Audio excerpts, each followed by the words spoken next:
say linh hoài pu yong hoàn pa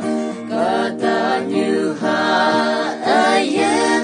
chính như noksha hoàn thơ kahwang ka sao chính nên ayen phân pha yong ha ia từ ma yen đi bulan như thế mùi ya thay la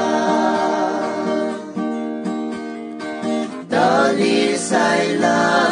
chính nè ca tu mày là phong phố cái yang ở mây nhui mẹ dây bu ta li kia ali ka mai ngaya quang ngồi tâm lao chính nè bi yom pa noksha thế kahwang nange bao ti thăng ya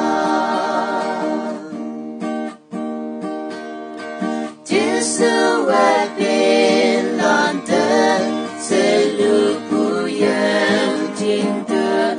san sai tàu nhà ấm ấm ma e ôm lao sẽ ba ngao trai ya bên là nơi san sai yang ki đi đâu ye ke nhà ma e ôm mùi hay man tâm yang ki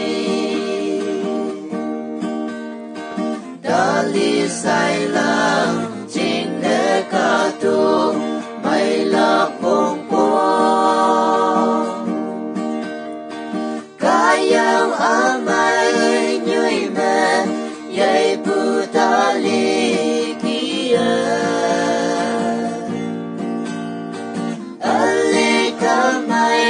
ngaya quang ngồi tâm lòng chính đề đi yom pa noksha thế kahwang nange bao ti thăng ya sa chi tàu pa